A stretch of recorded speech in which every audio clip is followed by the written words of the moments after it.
आज हम लोग डिस्कस करने वाले हैं सुकन्या समृद्धि योजना के बारे में। भारत सरकार की एक और योजना का भी प्रारंभ हुआ है, सुकन्या समृद्धि योजना। बेटी बचाओ बेटी पढ़ाओ, इसको निरंतर बल देना है।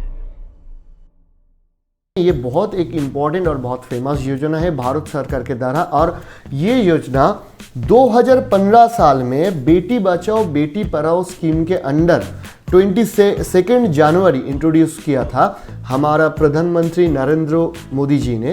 लड़कियां, बेटियां बेकार और एक बोझ मानी जाती थी। हमारा समाज में एक आइडिया था कि अगर आपका घर में बेटी है तो आपके ऊपर बहुत सारा फिनेंशियल बर्डन आ जाएगा, मतलब बेटी का शादी और ये सब कुछ अरेंज करने के लिए। लेकिन सरकार ये प्रमोट करना चाहते हैं कि आपका घर में अगर बेटी भी हो तो ये आपको प्राउड फील होना चाहिए, नहीं तो आपको टेंशन या और दिक्कत एकदम ही होना नहीं चाहिए। बेटी जब 21 साल की होगी, पढ़ाई पूरी होगी या शादी करने जाती होगी, तो ये पैसा पूरा का पूरा उसके हाथ में आएगा और वो कभी माँ बाप के लिए बोझ महसूस नहीं होगी। तो बेटी बचाओ बेटी पढ़ाओ ये स्कीम के अंडर ये सुकन्या समृद्धि योजना है। इसका टैक्स बेनिफिट भी है बहुत सारा। इसमें जो रिटर्न मिलता है वो गवर्नमेंट का जो अदर स्कीम है उससे ज़्यादा मिलता है। इसका लॉक इन पीरियड भी है और obviously this is controlled by government of India. अभी हम ये डिस्कस करने वाले हैं कि किस किस को ये सुविधा मिलेगा। देखिए, पहला नंबर है आपको बेटी होना चाहिए, 1 से 10 साल के अंदर बेटी का एज होना चाहिए और ऑब्वियसली आपको इंडियन होना चाहिए। नंबर 2, हर परिवार में 2 ही अकाउंट हो सकते हैं, 2 से ज़्यादा अकाउंट नहीं होगा।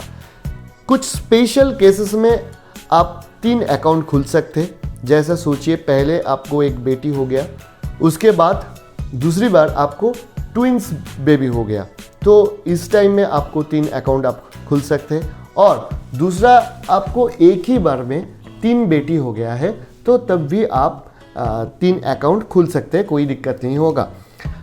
पेरेंट्स और लीगल गार्जियंस बेटी का तरफ से ये अकाउंट खुल सकते हैं और एक गार्जियन एक ही अकाउंट खुल सकते हैं एक बेटी के लिए। मतलब सोच लीजिए, आपको एक बेटी है लेकिन बेटी के लिए पिता एक अकाउंट खोल लिया और माता भी एक अकाउंट खोल लिया। सुकन्या समृद्धि योजना में इंटरेस्ट रेट ज़्यादा है, इसीलिए ये नहीं चलेगा। एक बेटी के लिए एक ही अकाउंट आप खोल सकते हैं। अभी हम लोग डिस्कस करने वाले हैं आप अकाउंट कैसे खुलेंगे। देखिए, अकाउंट खोलने के लिए आपको पोस्ट ऑफिस और गवर्नमेंट ऑफ इंडिया का जिस बैंक को गवर्नमेंट परमिशन दे दिया उस बैंक के पास आपको जाना पड़ेगा। मतलब सोचिए, पोस्ट ऑफिस, हर पोस्ट ऑफिस में तो आपको अकाउंट खोलने का मौका मिल ही जाएगा। और बैंक में सोच लीजिए कि SBI, PNB, एक्सिस, ICICI जो रिनाउंड ज़्यादातर बैंक है, वहाँ से भी आप ये अकाउंट खुल सकते हैं। जो आपका गर्ल चाइल्ड है उसका नाम पे अकाउंट खुल सकते हैं। बैंक टू पोस्ट ऑफिस और पोस्ट ऑफिस टू बैंक आप अकाउंट ट्रांसफ़र भी कर सकते हैं। मतलब सोच लीजिए कि आप कोई शहर में है, अभी आप अकाउंट खोल लिया सुकन्या समृद्धि योजना, उसके बाद आपको ट्रांसफ़र हो गया या आप दूसरा कोई शहर में शिफ्ट हो गया, तो आप अकाउंट एक बैंक से दूसरा बैंक में और एक पोस्ट ऑफिस से दूसरा पोस्ट ऑफिस में आप इंटर ट्रांसफ़र कर सकते हैं। इसमें कोई दिक्कत नहीं होगा। और आपको कुछ डॉक्यूमेंट्स देना पड़ेगा अकाउंट खोलने का टाइम में, जैसा बेटी का बर्थ सर्टिफिकेट, आधार कार्ड, आपका ID प्रूफ, ऐसा कुछ बेसिक डॉक्यूमेंट्स जो रिक्वायरमेंट होता है वो देने के बाद ये अकाउंट आपको आपका नाम में, मतलब आपका बेटी का नाम में खुल जाएगा। अभी आते हैं कि कितना अमाउंट आप डिपॉजिट कर सकते हैं। देखिए, मिनिमम अमाउंट ऑफ डिपॉजिट है 250 रुपीज़, ये आपको देना ही पड़ेगा। हाँ, 250 रुपीज़ आप अमाउंट डिपॉजिट नहीं करेंगे तो आपको अकाउंट जो है वो इनएक्टिव हो जाएगा। दूसरा, मैक्सिमम अमाउंट जो आप डिपॉजिट कर सकते हैं वो है 1.5 लाख। 1.5 लाख से ज़्यादा अमाउंट आप इन्वेस्ट नहीं कर सकते।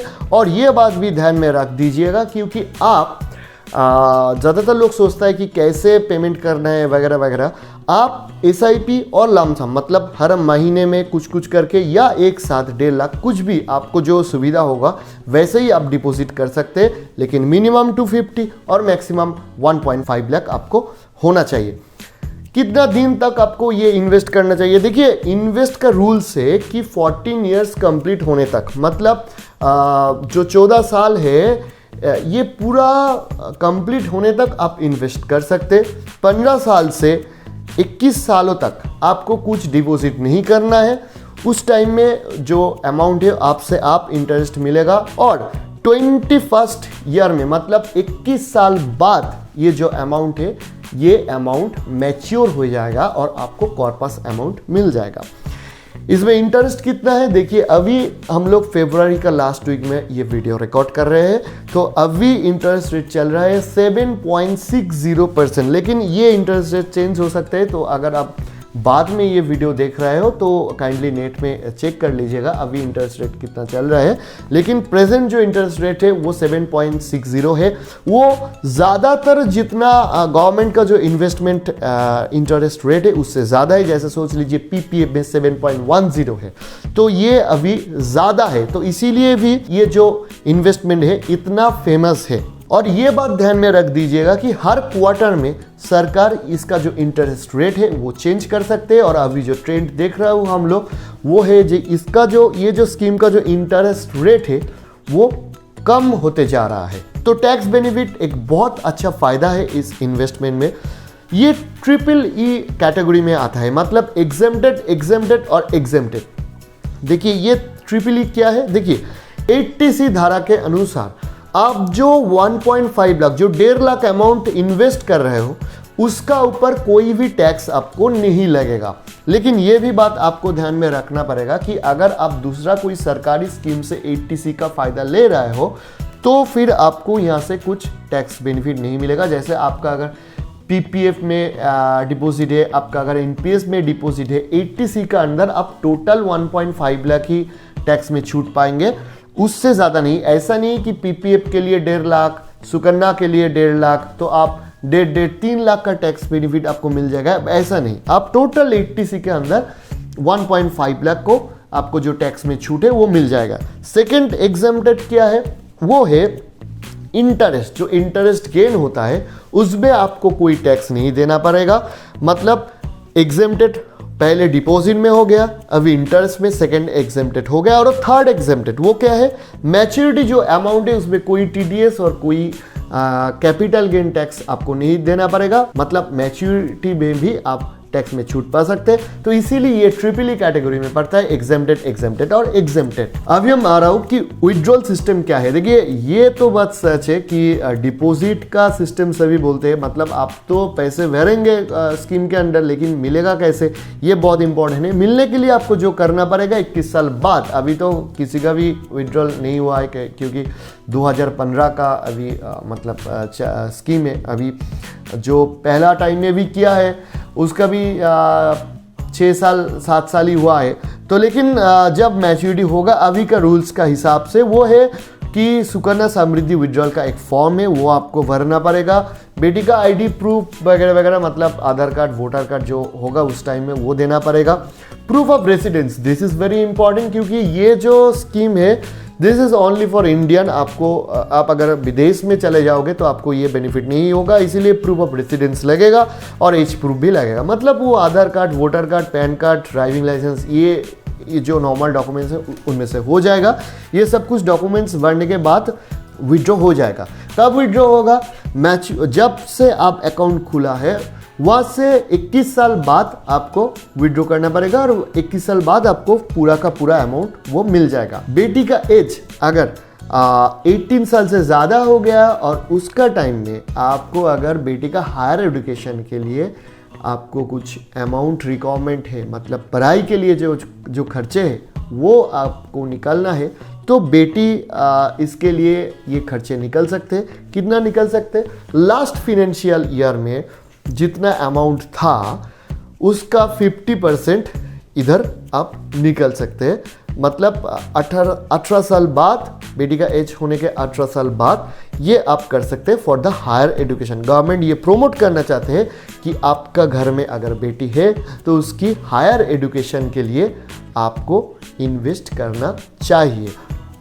और 21 साल से पहले, मतलब जब आप अकाउंट खुला है वहाँ से 21 साल से पहले अगर बेटी का शादी हो गया, मतलब सोच लीजिए बेटी का जब 5 साल उम्र था तब आप ये अकाउंट खोल दिया बेटी के लिए, तो ये मैच्योर कब होगा, बेटी का जब 26 साल होगा तब। लेकिन अगर सोचिए कि एज 24 में बेटी का शादी अगर हो गया तो तब आप पूरा का पूरा जो अमाउंट है वो भी विड्रॉल कर सकते हो। प्री मैच्योर क्लोजियर का भी बेनिफिट मिलता है।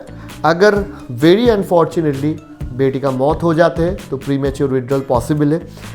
इमरजेंसी कोई डिजीज़ के लिए जो ट्रीटमेंट है उसका बहुत खर्चा आते हैं। अगर बेटी का कोई डिजीज़ हो गया, इमरजेंसी ट्रीटमेंट का रिक्वायरमेंट है तो भी आप प्री मैच्योर विड्रॉल कर सकते हो। और बेटी का सिटीजनशिप स्टेटस, मतलब बेटी अगर बाहर में चले जाते हैं, वो NRI बन जाते हैं, तो आप विड्रॉल कर सकते हो।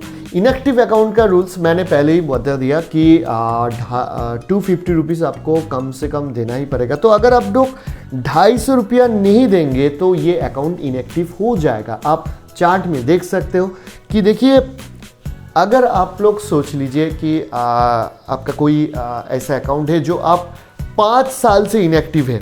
आप चार्ट में देखिए, 5 साल से अगर आपका अकाउंट इनएक्टिव है, 5 साल से आप मिनिमम 250 रुपीज़ नहीं जमा किया है, तो हर साल 50 रुपीज़ पेनल्टी भी देना पड़ेगा। ये 5 साल हो, 2 साल हो, 1 साल हो, 3 साल हो, हर साल के लिए 50 रुपीज़ पेनल्टी देना पड़ेगा और मिनिमम डिपॉजिट 250 रुपीज़ देना पड़ेगा। तो अभी आप चार्ट में देखिए कि सोचिए आपका 5 साल से इनएक्टिव अकाउंट है, तो वो एक्टिव करने के लिए आपको 50 रुपीज़ हर साल का हिसाब से 250 रुपीज़ फाइन और 250 रुपीज़ हर साल का हिसाब से 1250 रुपीज़ देना पड़ेगा। मतलब आप टोटल 1500 रुपीज़ देने के बाद ही आपको ये अकाउंट एक्टिव होगा।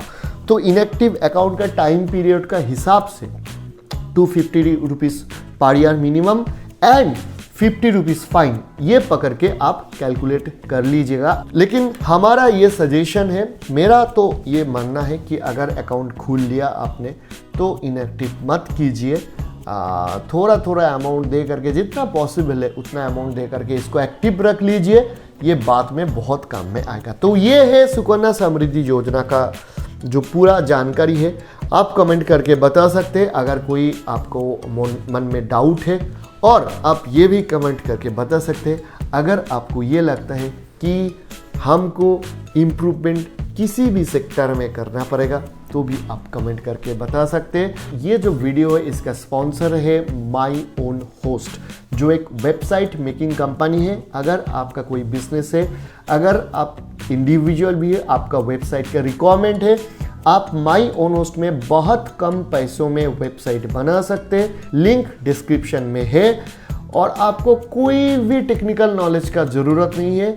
आप सिर्फ पैसा जमा कर देंगे माई ओन होस्ट को और वो आपके लिए आपका जो वेबसाइट है वो बना के दे देंगे। So thank you very much for watching this video.